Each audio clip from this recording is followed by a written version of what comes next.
an Unspoiled Network podcast. This is Spoil Me, covering Sex Education, Season 2, Episode 4. In this episode is a lot about wanting things that you feel like you shouldn't want, or not wanting the things you think you should want. And to ask a question that Carrie Bradshaw once asked in Sex and the City, why are we shoulding all over ourselves? Welcome to Spoil Me.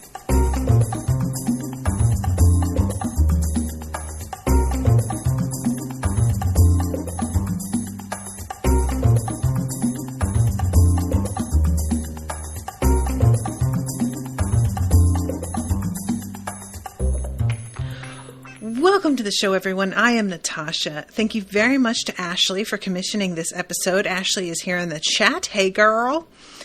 So this episode was really, this was a packed one. It felt really chock full of interesting little twists and turns. We have so much going on. So I'm going to talk about some of the stuff that lies sort of outside of the main story first. I'm going to talk about the girl from the drama club. Name I'm forgetting. Forgive me, guys. I'm going to talk about the headmaster's wife and Jackson, and then we'll get into our main characters. So the girl from the drama club, I'm going to call her Dorothy. Florence, thank you, Ashleigh, coming in on the clinch, Florence. Florence is sort of frustrated because everybody around her is obsessed with sex, especially considering that it seems like that's what Romeo and Juliet is about. And she plays Juliet, and she takes herself extremely seriously in that role. And she just can't really relate because she doesn't want to have sex with anyone. And I sort of wondered if this was going to be where things headed, because she says something about how Jackson isn't really her type, and her friends say nobody's your type. And I was like, maybe they're right. Maybe nobody is her type. And it turns out that is exactly correct. And I was very pleased to see representation of asexuality here, because it just isn't shown practically fucking anywhere. You know, it's always treated as if somebody who doesn't want to have sex is somehow needing to be fixed. It's a problem. And the term frigid is the one in common usage mostly. And there's always a sort of attitude that, like, you think that now, but once you meet the right person, it will all change for you. And I really appreciated how, because people, it's a commonly accepted wisdom. You know, they talk about the hierarchy of needs, and food and shelter are at the bottom, but then, like, sex is, like, fairly close to the bottom as well, like one of the foundational things.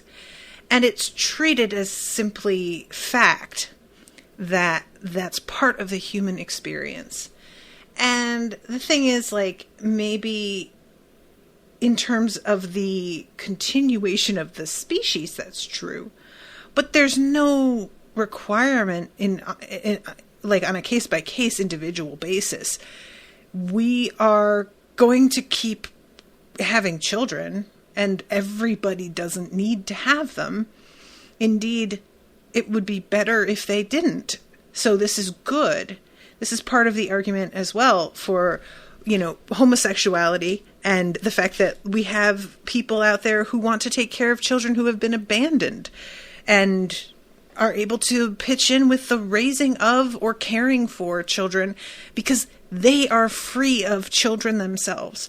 Not to say that if you are ace that you have to do anything of the sort, but there's just this sort of, we really love to, like, break down human behavior to its, like, base level caveman sort of qualities and act like we've really gotten to, like, the fundamentals and found something profound out about the human condition. And most of the time it's just bullshit. It's just us trying to justify our impulses and desires to ourselves. And it's like, why? Why do we need to justify anything? As long as you're not hurting anybody, who cares? And asexuality, I mean, I will be upfront personally. I think it's wild. Like, it's not something that I understand at all, because sex has always been such a major driving force in my life personally. So to think that there are people that is not a factor for blows my mind. I can't imagine how freeing that must be in some ways, because there's a lot of energy poured into trying to be sexual, acquire sex, whatever, for a lot of people. And if you aren't pouring your energy into that, then God, you're able to be a little bit more clear-headed in a lot of ways, you know? At the same time, though, then you wind up in situations like this girl where you feel alien and everyone around you is not hearing you, you know? She says very clearly to her friends that Jackson isn't her type. She doesn't know that asexuality is a thing and doesn't realize that is what is going on with her.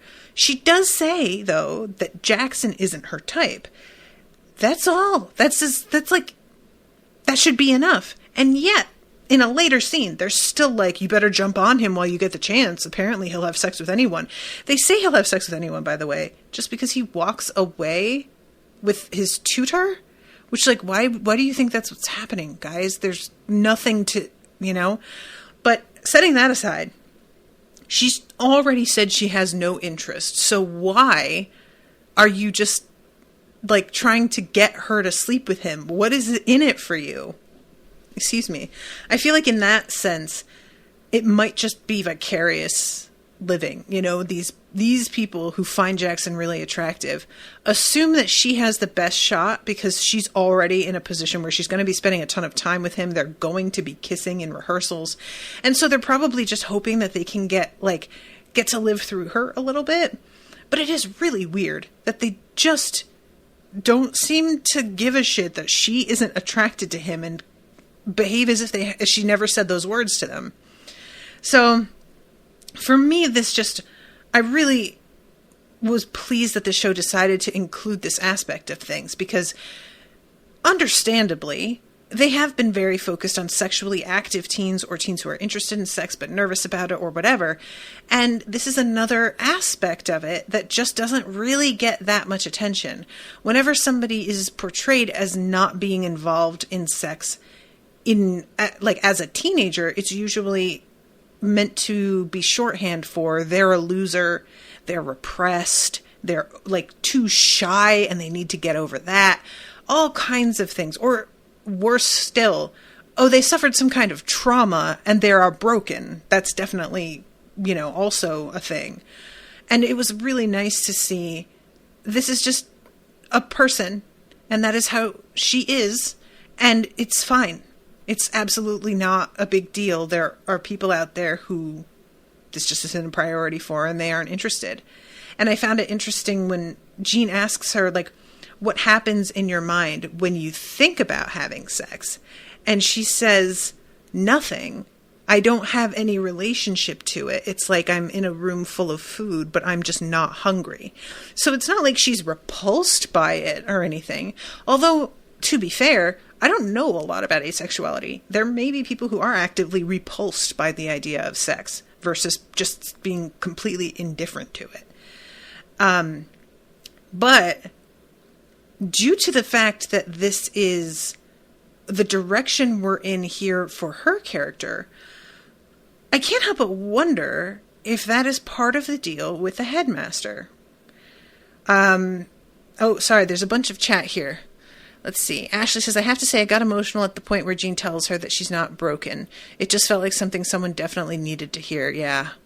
Dion says, I love that there's more asexual rep in YA now, too. Sex and reproduction are separate things. It's also the fanfic idea, shipping them. Melanie says, I wouldn't say it's freeing. I'd say it's the opposite because everything is so sex-focused. That occurred to me when I was saying that. I was like, it's freeing, like, in theory.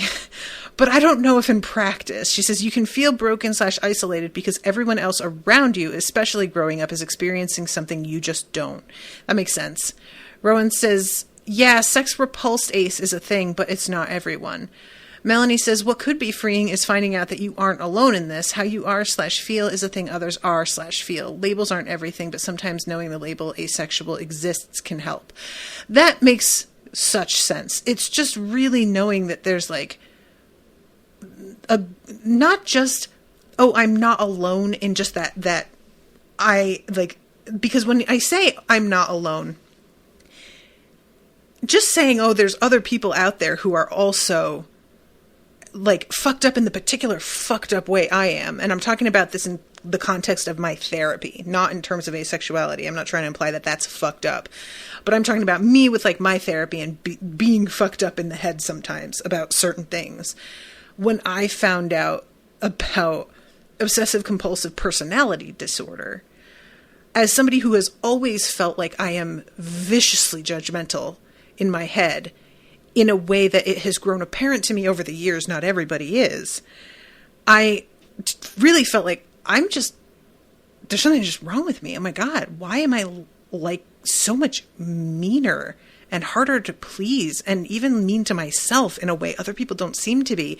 And I just sort of assumed that I had like a screw loose, and then to find out that there's an actual like nameable disorder that other people experience, and that it was laid out in this like thing where you could say, do you experience this? And it was all the exact shit that I constantly go through.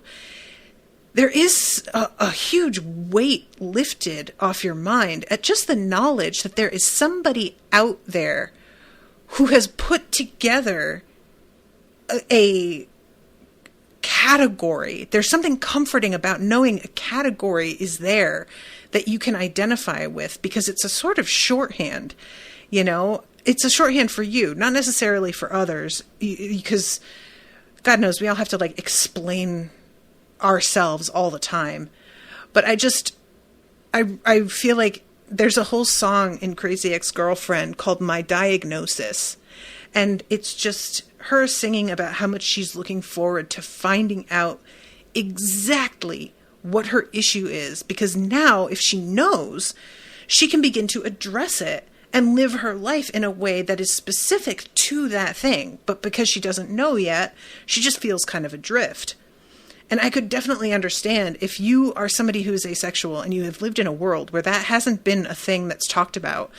You're just like, well, what the fuck, and finally somebody putting a name to it, then you are able to be like, oh, that's it. That's what thank you. Okay. Now I can live my life knowing that's a thing and that's what I am.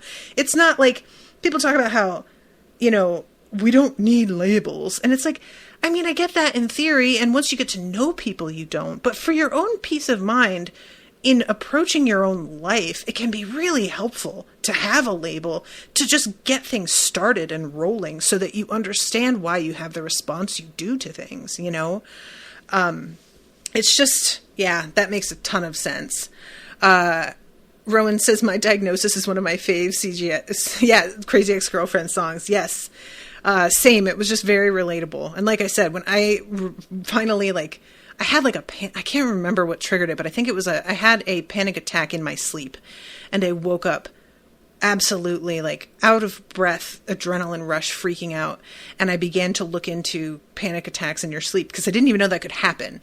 And that was when I discovered obsessive compulsive personality disorder, which is a different thing than obsessive compulsive disorder. And I remember reading the symptoms and just goosebumps all over my body, because it was like somebody had gotten inside of my brain and was talking to me from inside my own head. Like, oh, well, we see that you do this and this. And I was like, oh my God, I do this and this. So yeah, anyway, I just really appreciated this representation. And I'm wondering about the principal or headmaster and whether or not he is asexual, because asexual people can have sex. It's not like, especially if you live in a culture that doesn't recognize asexuality, you're going to feel pressured to have sex, whether you're really interested in it or not. So I could understand how somebody who's asexual would get into a relationship, be able to have a child, and then be done and not understand the urge the other partner has to continue having sex. And if you don't have that representation and don't understand the feelings behind it or why you don't have the interest, it will lead to a really sad, unsatisfying, and potentially kind of like damaging relationship, because the partner is going to think something is wrong with them. And it's not even about them. It's just about you and the fact that this isn't something that interests you or is a priority at all. So I'm not saying that's what's going on with him, but I think that it's an interesting, like, potential example of the dangers of not having representation and not knowing what's going on with you, is you can unintentionally find yourself in the position where you are hurting someone because neither of you has the vocabulary to articulate exactly what the issue is or what you're feeling toward one another. So, and this is part of what a lot of people don't understand in general about, like, there's so many people who try and talk about how, like, we didn't have all this, like, autism and ADD and trans people didn't exist and whatever when I was young. And it's like, no, they did. They just didn't know what was happening to them. They didn't understand. We didn't understand. And I am certain, like, 10, 15, 20 years from now, there's going to be all kinds of stuff that I'll be like, oh, that's a thing?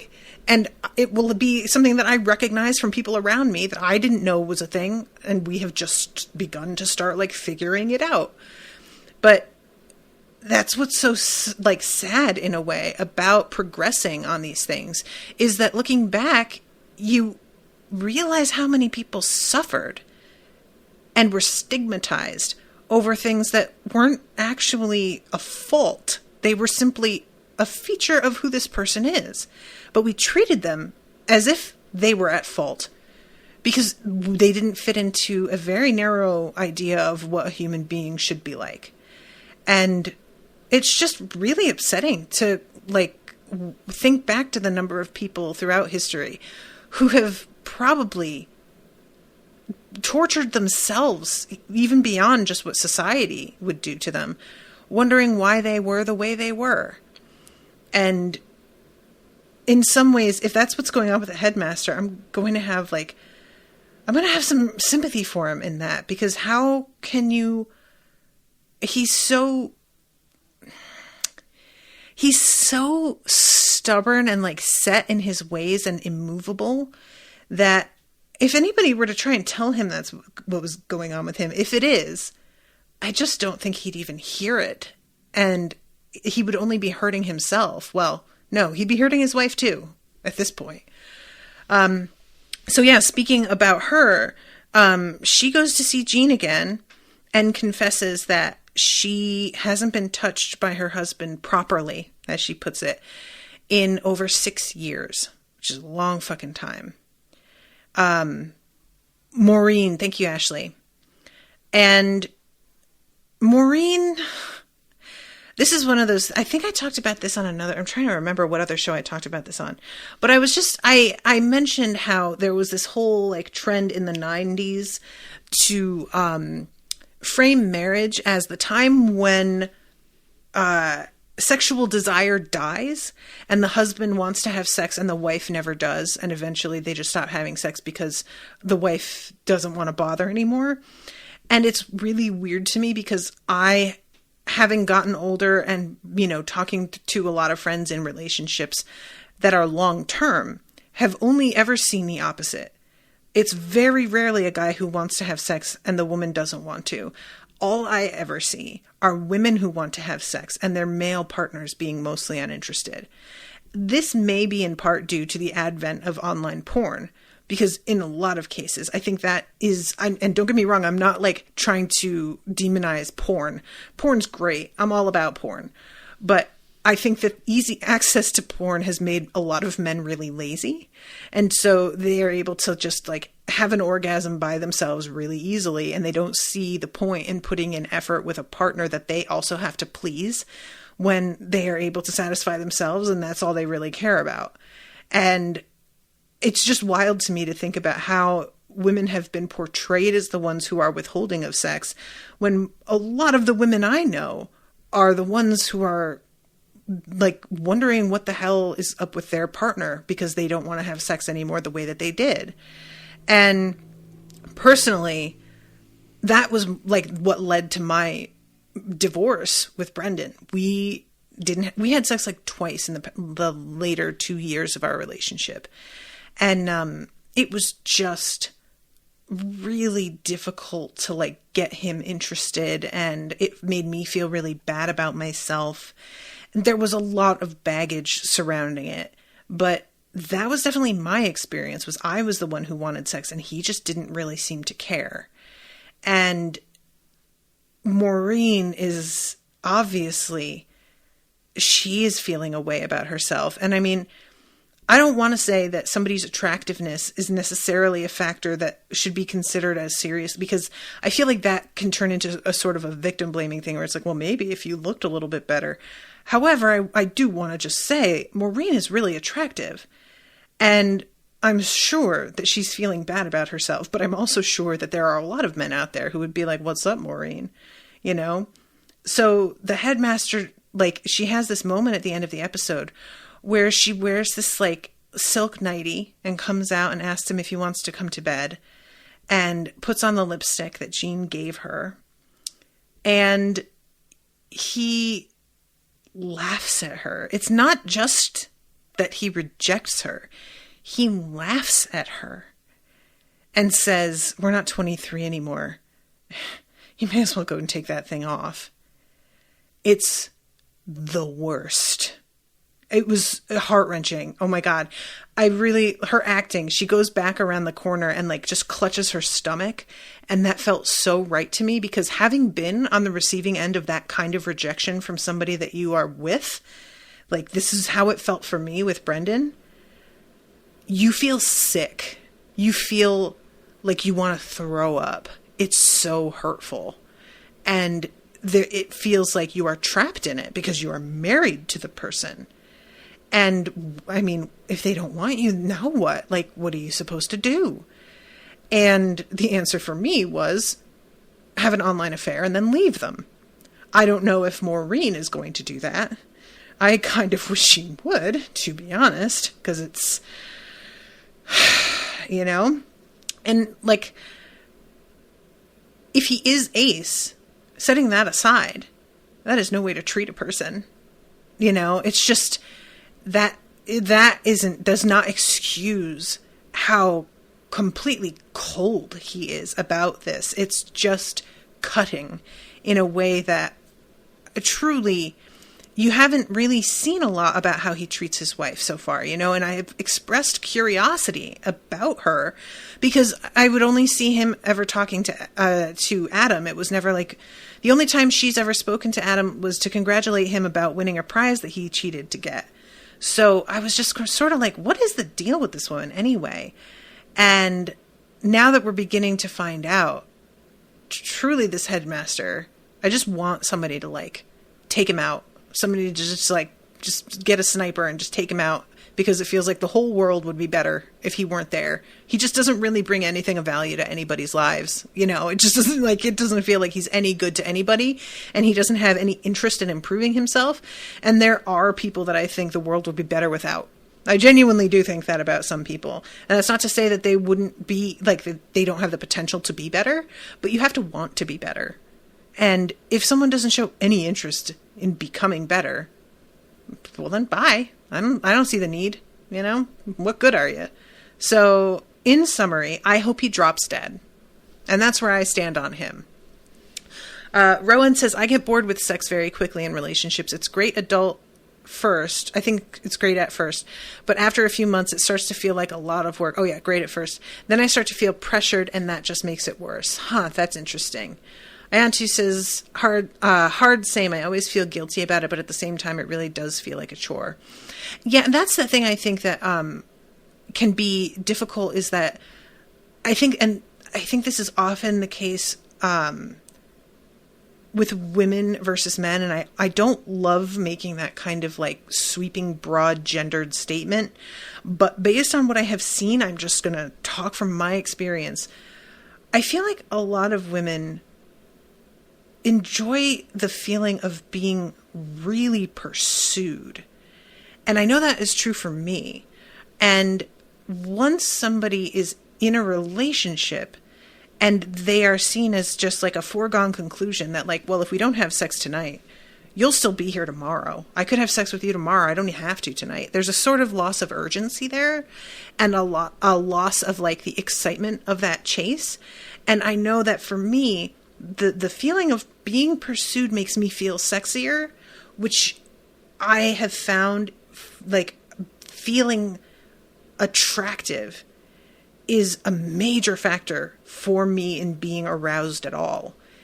And thus, if there isn't an urgency to the pursuit, like somebody is just like, they can't take their hands off me, sometimes it feels like a chore because it's sort of like, well, I mean, we're having sex, but it really seems like you could take it or leave it. And that can be tedious for me. So in that sense, it being a chore after the initial attraction, I can really understand how that would happen. And the reason that I say that I think that's such a thing for women and not for men is I think that men have been like programmed to like consider conquests such a prize to seek out, you know, and that's not to say that all men, you know, I get it, but I do think that the shiny newness wears off and a lot of dudes can become more bored. But for certain women, our bodies are a little bit more complicated, and we appreciate having a partner who has gotten to know us and what we like a little bit more than men tend to care about that sort of thing, because a lot of men are very simple, you know, and it's just less complicated and less in depth, and there's less of a learning curve on a man's body for the most part. So, and this is all very heteronormative, obviously, like this isn't necessarily true of trans people, but heteronormative, cisnormative. But yeah, this is just like the attitudes that I have seen personally in myself and my friends. Ayantu says, I will say that a big part of it for me is that once I'm in a relationship with someone, I take on so much emotional labor because men that I'm often just too emotionally exhausted, and I really need to be emotionally and mentally there for me to enjoy it. Ayantu, that's a really good point. That's a really good point. And I think that might be a factor for men losing interest a little bit too, because men like to posture, and once we get to know them, we really begin to see the cracks, you know? And they know that we can see them. And they aren't able to play a role as much as they were able to when we didn't. Familiarity breeds contempt is a saying for a reason. So that may be a major part of it. And also, like, it's hard to be attracted to a man when you feel like you are also his mommy. And God knows that's the fucking dynamic in a lot of hetero-cis relationships out there. So anyway, I am just very devastated on behalf of Maureen, and I want her to like get out of this. And I hope to God that she's able to. I really don't know what's going on with this dude. So, Jackson. Let's see. Ayantu says, I agree with the whole idea of wanting to be chased, but more in the sense that I hate that there is an expectation that I owe a guy sex. Can't enjoy it if it's something I'm supposed to do. Fair. And Rowan says, oh, fuck yeah, I'm basically done dating men because I got tired of being mom/housekeeper. Yeah. Amen. That was also a factor in my previous marriage, so I feel ya. So, Jackson offers Bev a deal, which at first she sneers at a little bit, but then she winds up taking it all back and asking him for his help. there is a guy on her quiz team that she clearly has a crush on. And he offers to help her get this guy if she will teach him how to act, basically, how to connect with the material. Because he's in a rehearsal for Romeo, and I had said last episode that, like, he evidently nails this audition, but I didn't think he was that good, and I didn't really see it. And it seems as if that was indeed like a fluke. So this dude that she's sort of into, she just has a couple of, she's laughing at things that aren't really joke. Like she's not as awkward as I have seen people be when they have crushes. I will give Bev some credit here. She is able, at one point he like points out that she's got avocado on her face, and she laughs and plays it off. It could have been much more awkward. She could have been embarrassed way out of proportion to what was going on. And it isn't, you know, she's enough of a grown-up and she's smart enough to know how to, like, save face and be cool in the moment. But she doesn't know how to take it to that next level where she's beginning to have conversations and flirt and whatever. And that is what she agrees to learn from Jackson in exchange for her helping him with his soliloquy. And I am very interested to see how this goes, because I feel like we could have Jackson giving her a bunch of sort of inaccurate suggestions, because how to flirt with somebody, that's not a universal skill. There are going to be people that flirting with, like, your advice would be completely inappropriate to one person versus another. And I don't know what exactly Jackson knows about this guy that would help regarding insight on how to flirt effectively with him. And so, not having that information, I wonder how helpful his advice is even going to be. Will he try and find out about this dude? Dex, thank you, Ashleigh. Will he try and find out anything about him? Or will he attempt to just give her basic advice that is sort of like meant to be applicable to anybody? I don't know. I really don't know what Jackson's advice is going to be like at all, because, reminder, he had to go to Otis for advice on how to flirt with Maeve. So I don't know, maybe he will use the fact that Otis basically got him info on what Maeve was interested in, and he'll take the same tack that Otis did with Maeve. That would probably be best, but I don't know what I just don't honestly feel like I have a good handle on who Jackson is as a person. I know that he doesn't want to swim necessarily anymore. I know that he feels a bit adrift in his life, but I don't know what sorts of decision making and what drives him beyond what he doesn't want. Then what does he want? So I'm curious to see if he's going to retain the lesson from Otis's advice and, like, figure out how to turn that around and apply it to somebody else, or if he's going to sort of stick with what he knows and hope that it works for somebody who's very different. Anyway, so that's what's going on with Jackson. And now let's talk about Jean. Ashleigh, chime in here. What is Otis's dad's name? He turns up at the house out of nowhere. It's really weird because Remy, thank you, Ashleigh. They both ask, Jean and Otis, if he's on a book tour or something. And he says no, he just wanted to connect with Otis and bond with him a little bit, which I will admit to being very suspicious of. I don't buy it, dude. I don't like him, and so I am predisposed to not trust his motivations on anything, or his stated motivations. And I don't, like, she had shopped around the first chapter of what she wrote about Otis.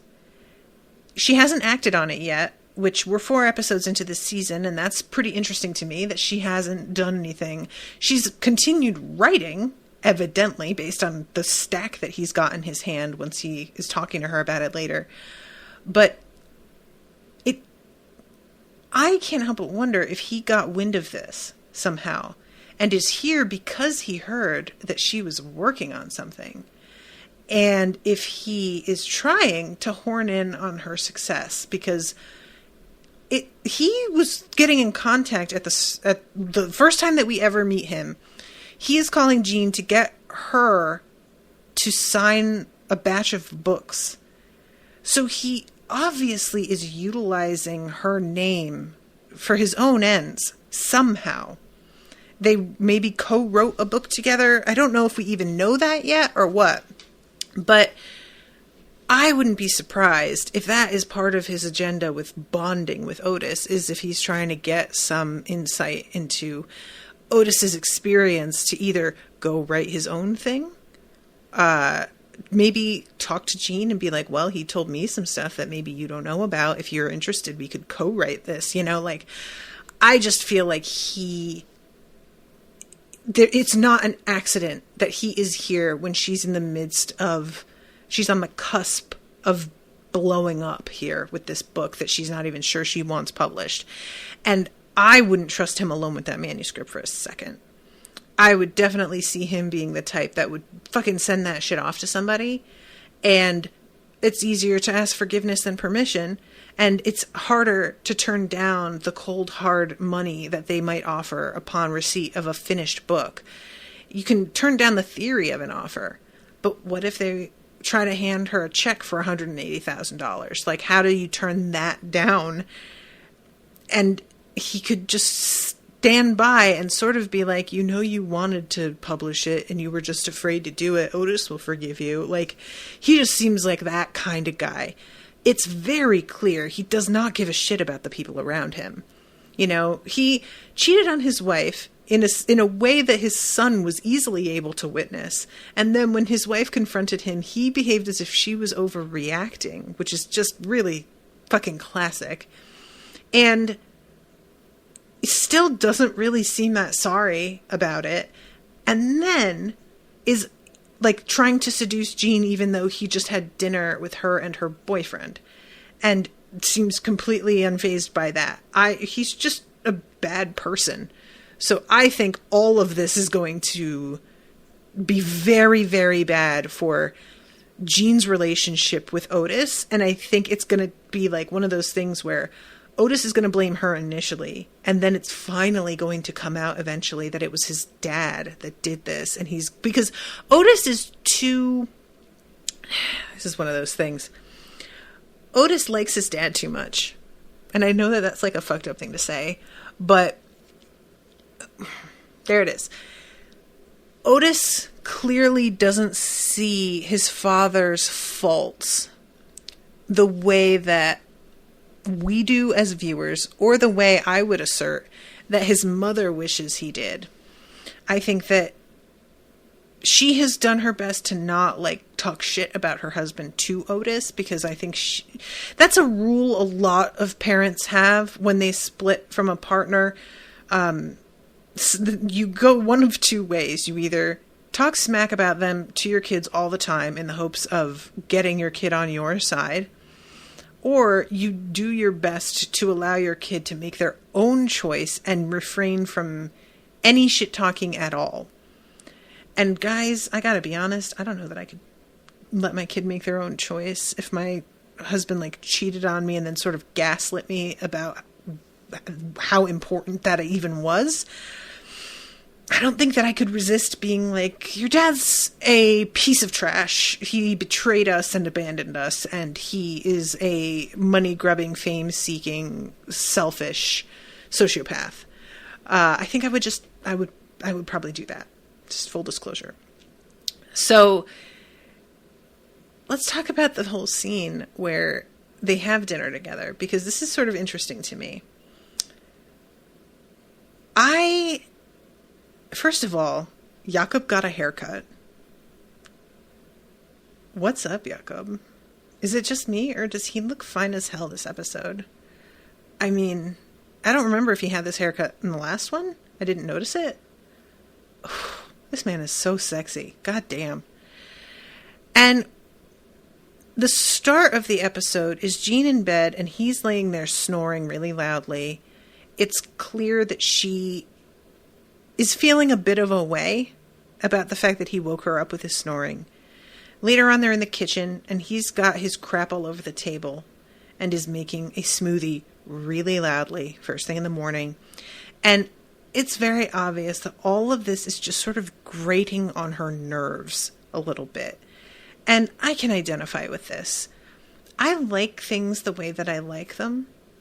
And when stuff begins to get changed up, especially when it seems like the person doing the changing is like unaware of how much space they're taking up, that can really bother me. You know, I kind of got into like this like little tiff with Owen the other night because we have a bunch of pillows on our bed. I use them all because I like to put a pillow between my knees and up against my back when I sleep. I like to like feel supported. But Owen doesn't use them all. And so what he'll do is he gets onto his side of the bed while I'm brushing my teeth, and he'll toss all the pillows he's not using onto my side of the bed, which just really feels like he doesn't even consider the fact that I'm going to be here at all. You know, it's just like, hello, this is my space for my body to go. What are you doing? And it'll feel like that sometimes with just the space on the top of the bureau. I'll have my clothes and my charging station on one side, and then I'll come over there and all of his clothes are piled on top of it, even though he has the whole other side of the bureau to use. But he didn't. He took the whole thing. And so I just feel like it's a borderline disrespectful. It's certainly inconsiderate. And especially when he's a guest in her house, I really get her feeling this way. And we find out later that Remy had to ask her out like a bunch of times before she agreed to go out with him. So evidently, Jean has a hard time with being like emotionally vulnerable, and it's potentially true that she just has a hard time in a relationship sharing space with somebody. It may be that this is her reaction to Jakob right now because things are perhaps moving faster than she wanted, or it could be that this is just how she tends to be all the time. Either way, I really did get where she was coming from on a lot of this, and I appreciated that, like, the way it's depicted, she doesn't come off as a harpy.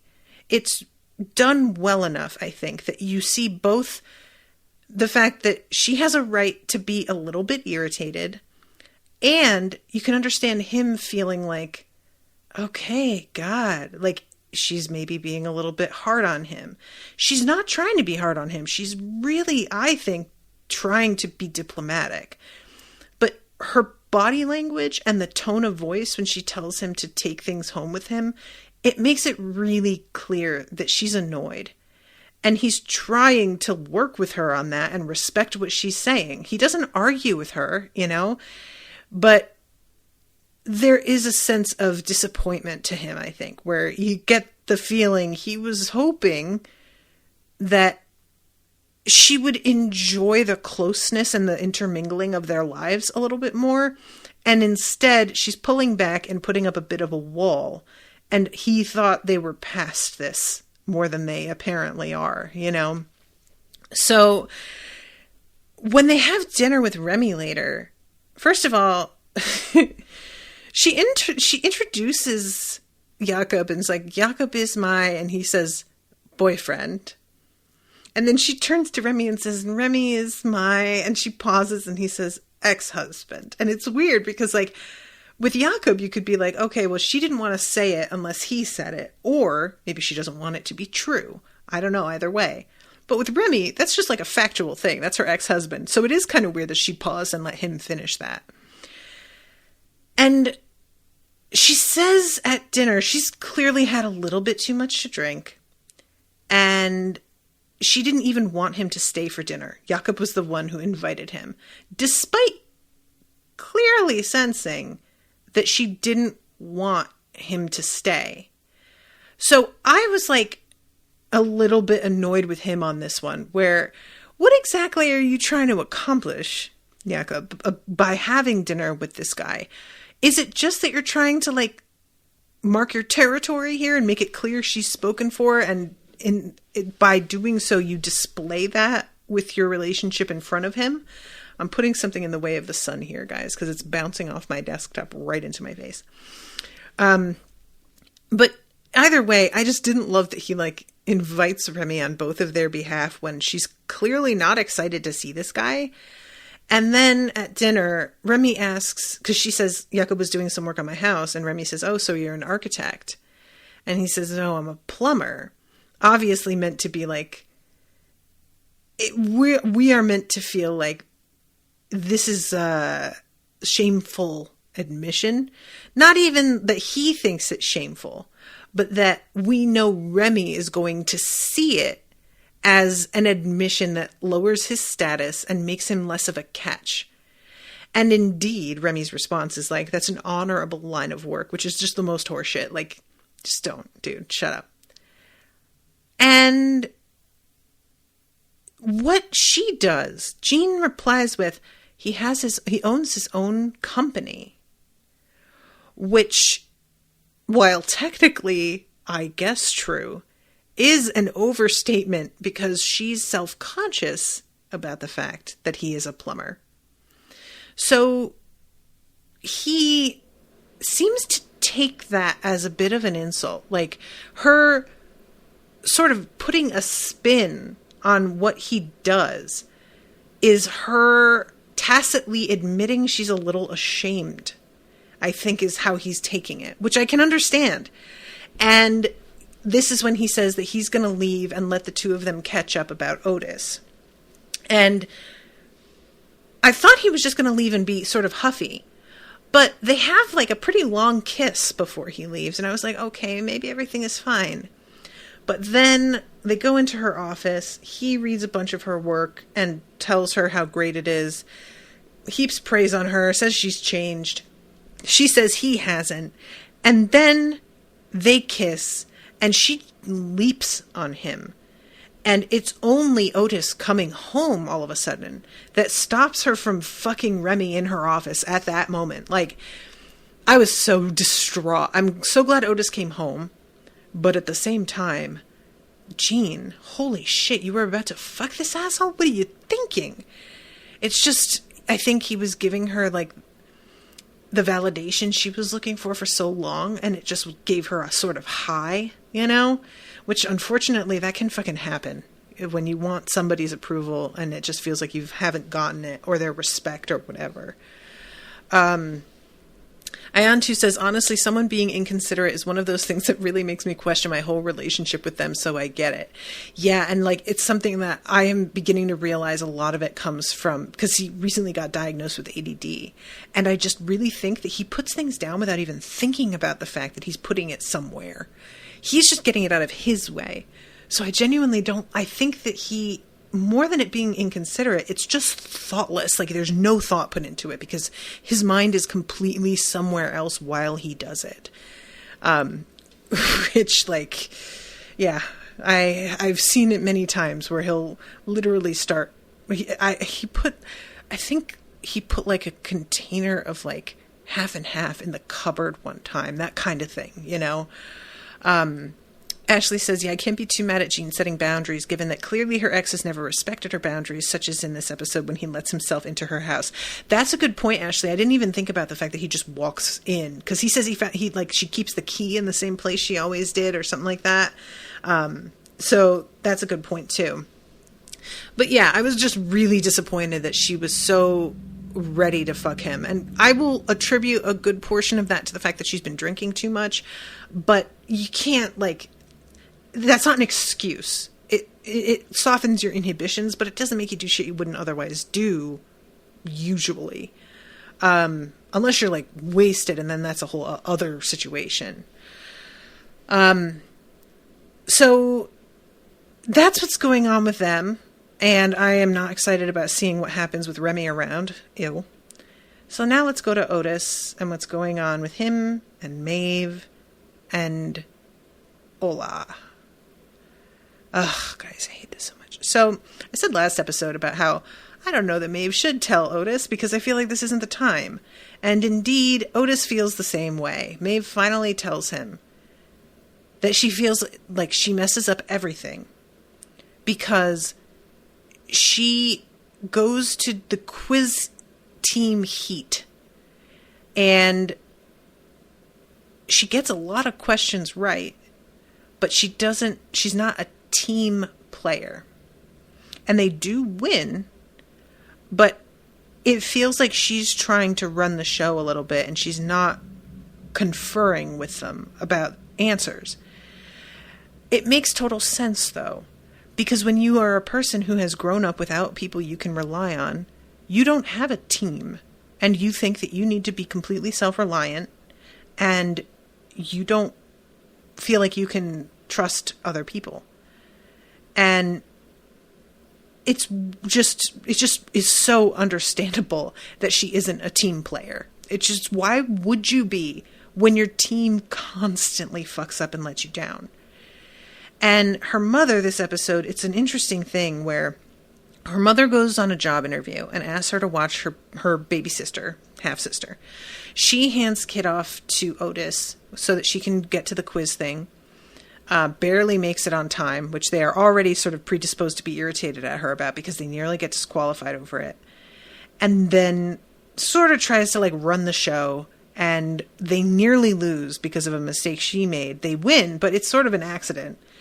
And they decide that they don't want her on the team. And there's sort of a feeling to me of them being salty that she knew the answers as well. There's a feeling of sour grapes a little bit to me. But when she comes out, Otis had an appointment when he took her sister, and the sister, who I forgot was big enough to get up and walk around, has wandered off and he doesn't know where she is. Which is again, guys, I just am so glad I don't have kids because they are terrifying. And she is so upset because she feels like everybody always lets her down, which she flat out says.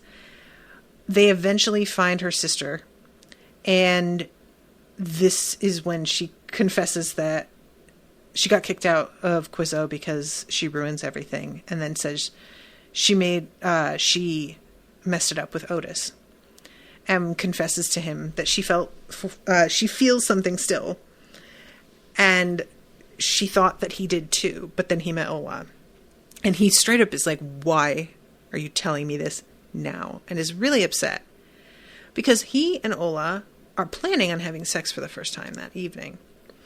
And he confesses to Eric some disappointment in the fact that he thought he'd be in love with the person that he had sex with for the first time.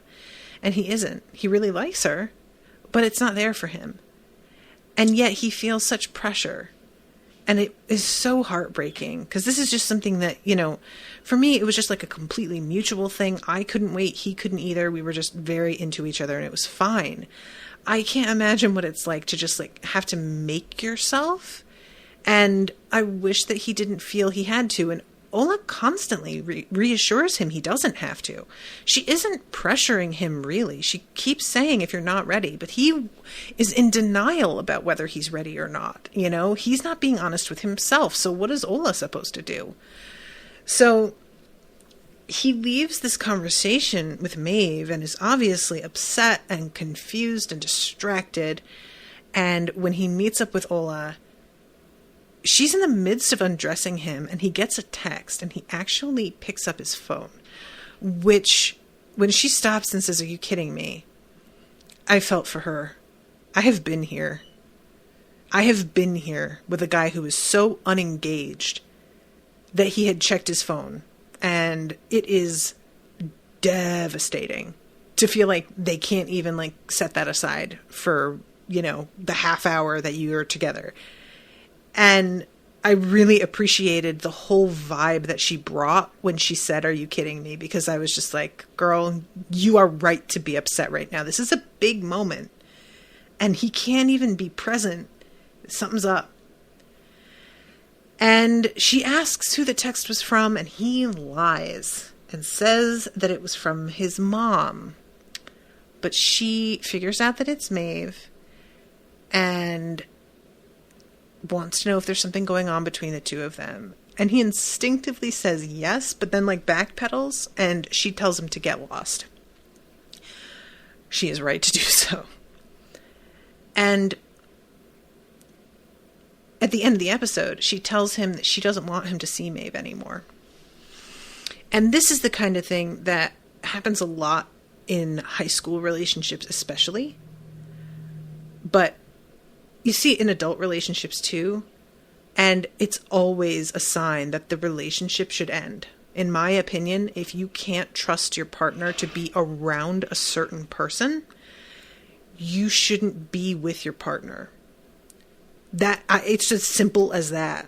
I'm not even going to qualify it with anything. If you do not trust your partner to maintain an appropriate relationship, you don't trust them enough to have a relationship with them yourself. That's it. It's just that simple. So, in my opinion, as soon as she puts that ultimatum out there, that's the end of it. That's their relationship is over. And that's how I see it. And I definitely don't think Otis should do it. I really like Ola, and I understand her feelings on this, but I can't see wanting to be with a guy that seems as distracted by another woman as he is. It would just make me feel like I'm coming in second all the time. And we know that she could do, like, she's just such a cool, smart person. And she has a bit of a moment with Lily. And I'm kind of wondering if her and Lily are going to hook up. I would be all about it. I don't remember. Did she actually ever have sex with that guy? Because she had that black guy who she was role playing with. And then she had vaginismus and they couldn't have sex. And she talked about it with Otis. I don't remember if she goes back and tries again, but I don't know if we've seen that. But I really think that Ola should hook up with Lily. They should be together. Ola is too good for Otis. Otis is not honest enough with himself. He shouldn't be in a relationship with anybody, to be honest. I feel like he's just too immature for it, really. But if Maeve likes him, then I guess she can have him. She knows about how much of a mess he is already, so I guess it's no surprise. But yeah, Ola I'm glad at least that she kicked him out, but I was disappointed that she didn't dump him. I thought she would, and instead the ultimatum comes, and I was just like, oh, I don't like this. But yeah, so that's what's going on there. And Ola had gone to get condoms because he was super unprepared. Which, again, the fact that he didn't have he's just not looking forward to this the way that she is, you know? He gets dressed and shaves, and what does he have to shave, really? But apparently he does. So there's that, but it just feels like his mind isn't in it the way it should be.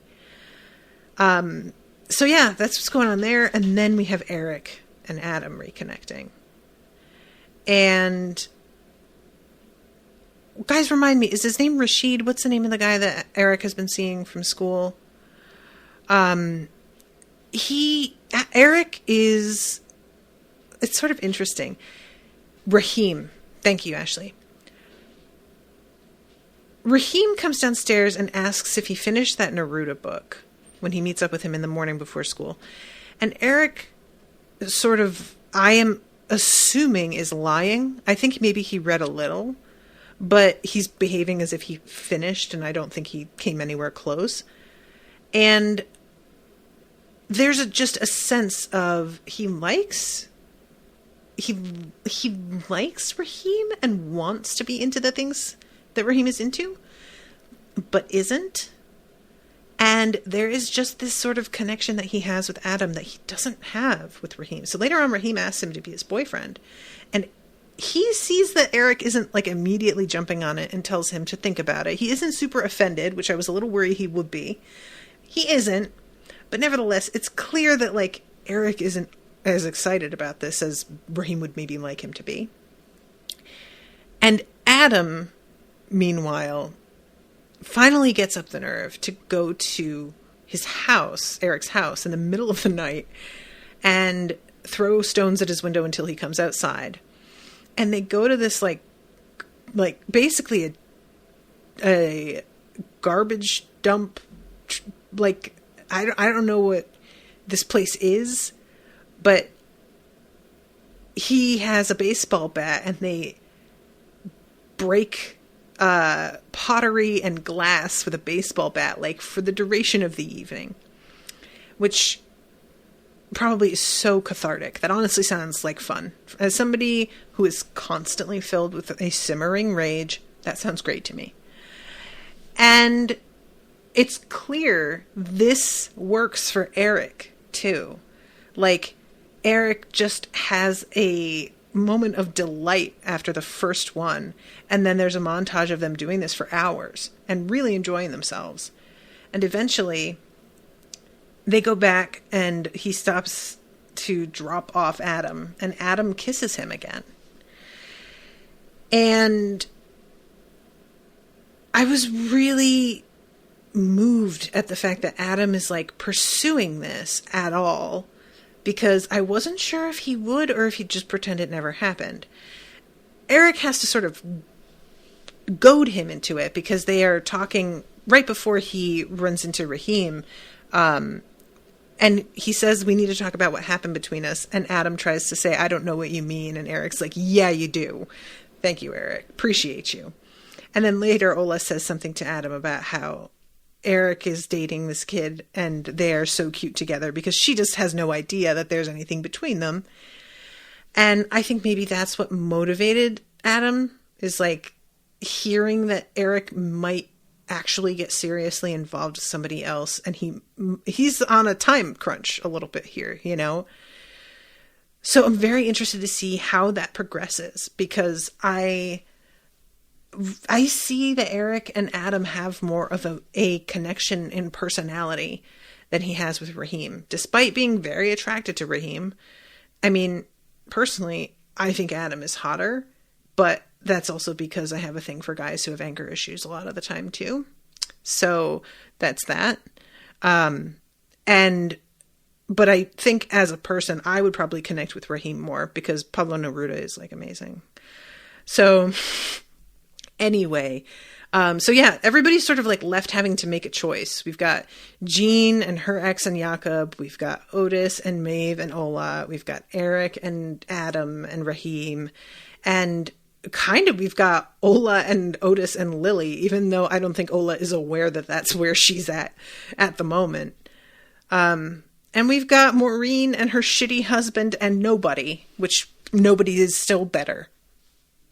Just leave him, Maureen. Just go. You deserve better, girl. So that's my advice all the time. It's just dump him. Just leave. He sucks. Just dump him. All right, guys, I'm going to wrap up this episode, but I didn't really talk about Maeve that much, but really her mom doesn't get that she can just come back into Maeve's life and be her mom again, and that she has to earn that back. Maeve, I think, makes it clearer by the end of this episode, and so I think her mom's putting in some effort, but she really doesn't understand the trauma she's inflicted on her daughter. She doesn't get it, and there's an entitlement to it with her coming back and just thinking shit should go back to normal. That's infuriating. So I really hope that Maeve's mom is actually going to like not let her down. And I forgot to mention, Maeve catches that brother stealing the what do you call it? Gas, propane tank.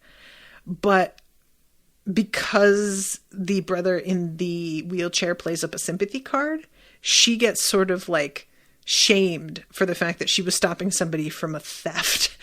So I'm very interested to see how that shakes out too. Ashleigh says, sorry for the big delay in episodes. See you on Tuesday. Oh, it's not too big a delay, girl. This is nothing. I've gone 4 months between at times. So anyway, okay, yeah. I'm going to wrap up. Thank you again. And I will be seeing you again soon with a new episode. Until then, toodaloo, motherfuckers.